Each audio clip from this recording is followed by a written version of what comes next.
to tell me that I can't. I'm a boss, bitch, I don't need a hand. If I wanna get it, baby, I'ma make a plan. Collecting all my coins, gotta get that bread. Believe me, there ain't no debating. I'm a baddie.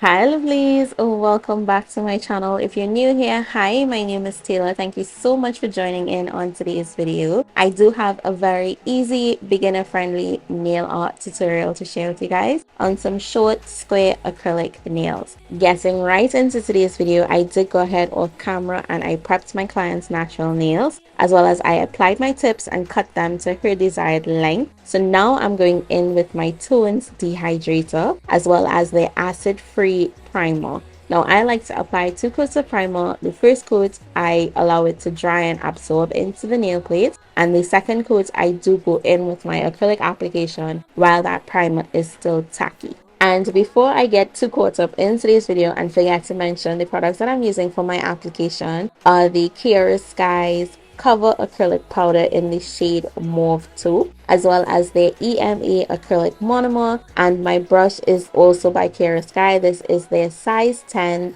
acrylic brush, as well as their non-seeker square nail tips in the shade Clear. It does come in clear and natural, but I prefer to use clear nail tips.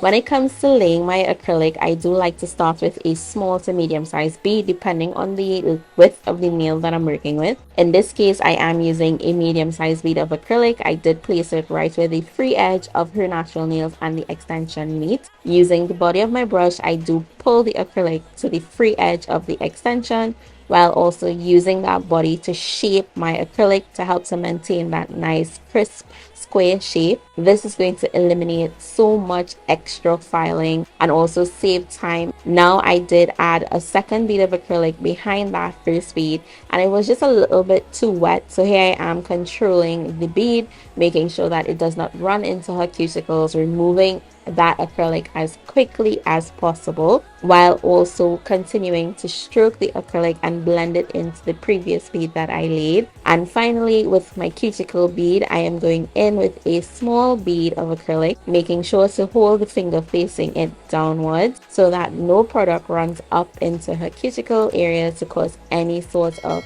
overexposure to product or any allergic reactions.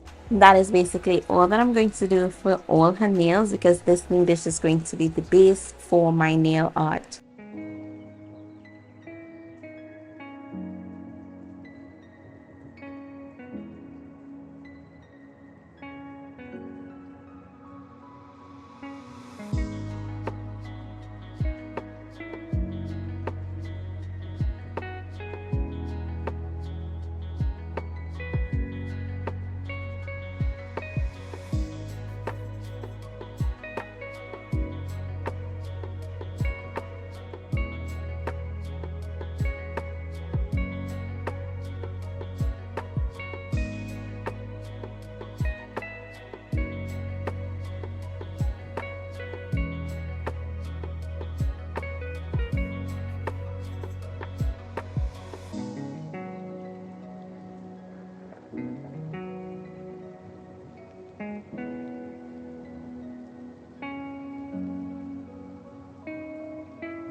My acrylic is set and it is time to file, so I'm starting off with the 𝗪𝗃 5-in-1 XL drill bit, and I absolutely been loving this drill bit. I know it says XL, which it is designed for longer nails, but I use it with any length nails, as you guys can see. I'm also using my 𝗪𝗃 Beyond Pro rechargeable nail file, and I do have it set at 7,000 RPMs to do this step. I am starting off by sealing in the cuticle area and sidewalls with the tip of this bit, and then I'm just going to use the body of the bit to sort of smooth out my acrylic application. Now this drill bit is their medium grit. They also carry a fine as well as a coarse in the same bit, but I personally just love the medium grit. Now before filing into any acrylic application, you do want to do that tapping sound test where you take your nail file and you tap it against the acrylic. Once you hear a nice solid sound, then you want to go ahead and start filing. You do not want to file into your acrylic prematurely, because that is just going to completely mess up your entire acrylic application, and then you have to go in and restructure that nail all over again. So definitely test your acrylic before you start filing.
After I finish up with my drill bit, I am going in with the 𝗪𝗃 8080 grit rectangular hand file, and I'm going to get that shape right. I love to use the 8080 grit hand file, and I prefer to use the rectangular ones just because it is even on both sides, and I make sure that I hold that file parallel to the sidewalls of the nail shape once I'm doing a square, to make sure that it's nice, crisp, and sharp. After I focus on the sidewalls, then I'm going to square off the free edge of the extension. And I did buff these nails, but I didn't record me buffing them. So I do use a 100 grit buffer and just buff over the surface of the acrylic once I'm finished all of my filing. Now, I do not allow my clients to wash their hands after my acrylic application, because scientifically proven, acrylic is not completely set, guys, once the top layer sounds hard. It does take a couple hours for acrylic to completely set. I will suggest just cleansing it with some alcohol. I like to use 99% alcohol with a lint-free wipe and just scrub that nail nice and clean before I start my nail art. For my nail art today, I am using the 𝗪𝗓 gel pods, and the colors that I'm using are blank slate, beige, going nuts, and pitch black. I'm also using the 𝗪𝗓 Nail Art XL liner brush to create some French tips. Now, my client did send me a picture of the set that she wanted as inspiration, and I will have it up on the screen so you guys can see what she wanted versus what she got. So we are starting off. 3 of her nails are going to be in this white French tip. So I'm just going to do all the white first, and then I would interchange with the other 2 colors. As I am accustomed doing to create my French tips, I do like to start with a capital A, and then where you draw the line across the A in the center of the nail is where your smile line is going to be. That is how deep you want your French tip to land on the nail. In this case, the inspiration picture was a little bit shorter than what she actually ended up getting, so we did have to extend the French tip a little bit more, so she had a little more design compared to her inspiration, but she was all well and good with that. So once I do the outline of my French tips, I am going to use a petal brush, and I do recommend the Madame Glam's petal brush to fill in my French tips. I do also have all the colors on my 𝗪𝗓 nail tile. Now, for those of you who don't know, 𝗪𝗓 just launched a lash line, and this is actually a lash tile, but it is acetone and chemical resistant, so therefore it makes it perfect for nail art as well. It is small, compact, and it does have some non-slip knobs at the back of it, which makes it perfect. It does not slip or slide across your nail desk.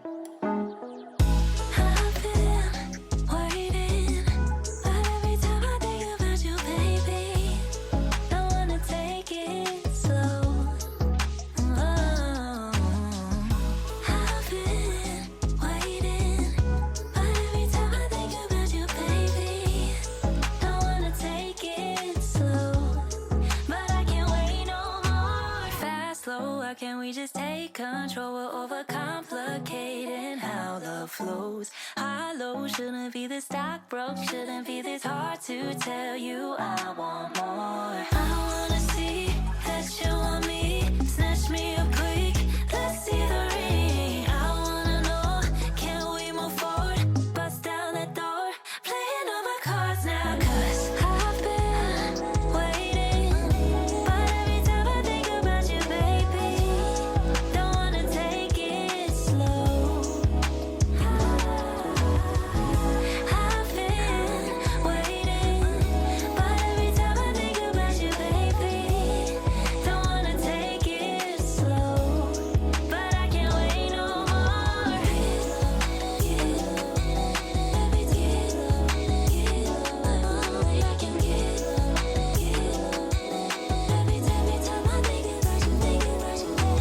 Lately you've been trying to buy time for me, but your watch broke. Now, using the same technique, I'm just going to do the same French tip but in the shade beige. Don't know how much longer till I hit the ground running. Are you stopping me? You gotta go like Monopoly. I'm tryna make you my property. Better yet, buy me some property. 'Cause we've been doing this forever. Guess it's never, never.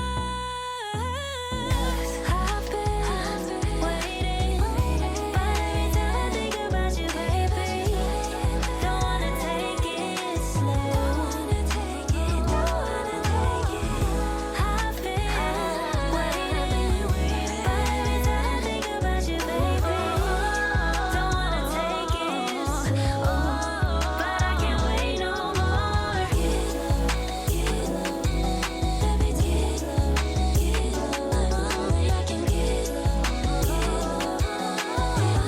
Final color that I'm using is Going Nuts. Now, because this nail is sort of like a jelly nail for a tortoise sort of design, I went ahead and I mixed a little bit of that brown with some clear gel polish, and that is just going to give me that little bit of sort of jelly-ish effect on this nail. Now it's not going to show up as much because the nail of itself has a nude base, but that's fine because I'm still going to get the effect in the end that I'm going for. I did go ahead and cure all of my French tips, and I do like curing in between each color so that way I don't mess up the actual French tip while I'm moving on to another nail. And then I give it a full cure of 30 seconds just to make sure everything is dried. So at this point, after all the tips are cured, I'm just going right in and creating some random brown spots with my dotting tool, and I am going to cure that for 30 seconds just to make sure it's completely dry.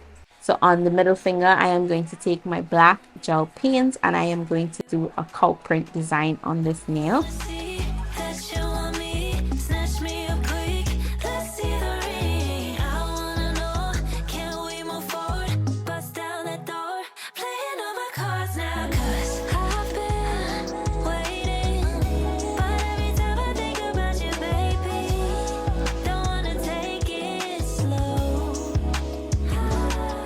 Back in with my black gel paint, I did switch my brush to the medium liner brush by 𝗂𝗏, and I'm going to be outlining the brown dots that we randomly place. It does not need to be perfect, and to be honest with you guys, I find personally like the more weird shape the outline of a leopard print is the more natural it actually looks. And I'm also going to be using the black gel paint to put some spots and curves in between that brown.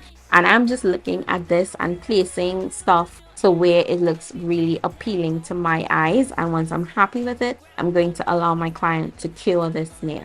For her pinky and her thumb, we are going to be doing zebra prints. So whereas I did not apply any top coat to the other nails, because I'm doing lines, any imperfections in that white base, it is going to cause that black to bleed into it, and it's just not going to look cute. So to prevent that, I did go ahead and apply Madame Gam's base coat to the pinky as well as the thumb, and I did cure it for a full 60 seconds and remove that tacky inhibition layer before starting my zebra prints. Zebra prints don't need to be perfect. The more random the lines are, the more appealing they are to the eye. Now for this tortoise looking nail, I don't know if I did this correctly, but this is how I achieved the effect. So I am starting off with my Not Polish's blooming gel, and I'm just going to apply that to the French tip. While that blooming gel is still wet, I did mix a little bit of my black gel paint with my clear No Wipe Gel top coat, and I'm going to just place that very randomly using a dotting tool, while also sort of helping that jelly black to bloom. I'm not going to cure this nail at all. I am just going to allow that to sort of spread. Now it's not going to spread too much because it's not that much blooming gel. So I did sort of help it a little bit with my dotting tool just to lighten up that color. And now I'm taking the actual black gel paint with my liner brush, and I'm going to place that to the center of the bloomed out black. I allow that to sort of bloom a little bit more, remove any excess gel polish, and then I went ahead and had my client cure her nails for 30 seconds. After doing that, I am taking the 𝗂𝗏. This is actually the 𝗂𝗏 Jelly Tips top coat, which is their number 4, and I actually really love it because it's a thicker consistency gel top coat. And I am placing this over the entire nail. I'm going to remove any excess gel polish along the side walls as well as the free edge of the extension, just to keep that nice sharp square shape. And I'm going to let her cure her nails for a final 60 seconds. And that is basically it for this design. I hope it was very helpful and beginner friendly for you guys. It is one of my favorite things to create is animal print, and I am actually really loving the fact that they are making a comeback in 2024, and I'm loving it. And I do want to recreate the set and add a little bit more to it. If you guys enjoyed this video, go ahead and give it a thumbs up. Remember to leave me a comment and just tell me how you guys are going in the comment section down below. I love hearing from you. Let me know what you think about animal print making its way back. As always, I would love for you guys to stay glamorous and be safe, and I'll see you in the next one.